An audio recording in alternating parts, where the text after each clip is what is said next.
যে ঘটনা ঘটেছে ওনার ছেলে এই মুহূর্তে আমাদের সাথে আছে, আমরা একটু জানতে চাইবো কিভাবে কি হয়েছে।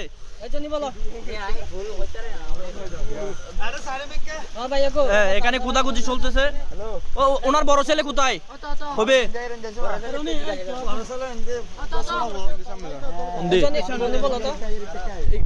জনি, তোমার মায়ের নাম কি?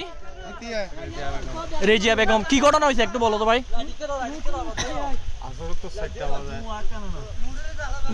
হ্যাঁ বলো। হ্যাঁ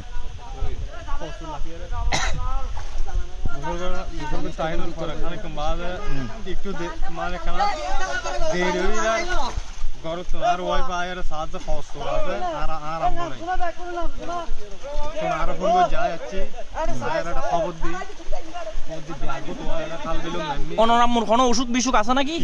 একদম শারীরিক সুস্থ মানুষ। হ্যাঁ বয়স না মানে কত হইব? সব সময় তো ঈদ গোসল করে না? আচ্ছা 45 ধরি সব সময় ঈদ গোসল করে। ওনার আম্মার পুরো নাম কি? আচ্ছা আচ্ছা সব সময় কি ঈদ গোসল করে না? ও কি একলা আইছে নাকি সাথে আর কেউ আছিল? একালা আইছে। তো ওনারা কত কোনো জানি পাইছো? 4:30টার দিকে মানে ফুটো পড়ার আস্তে আস্তে জানি। এরপর কোদাকুদি করতে লাগুন দেরি মানে তোমায় কাইলে গায় তোমায় আর ভাই গছ দিবে রুড়ে যাচ্ছি তোমার পরে ব্যাগুন খবর দিয়ে আয়ের ব্যাগুন তোমায় আজ কোনো সন্তান দাও। পুরো নাম কি বলছেন? রেজিয়া বেগম। রেজিয়া বেগম। রেজিয়া বেগমকে এখনো ঠিক আছে আপনারা খুঁজেন। রেজিয়া বেগমকে এখনো খোঁজাখুঁজি চলছে।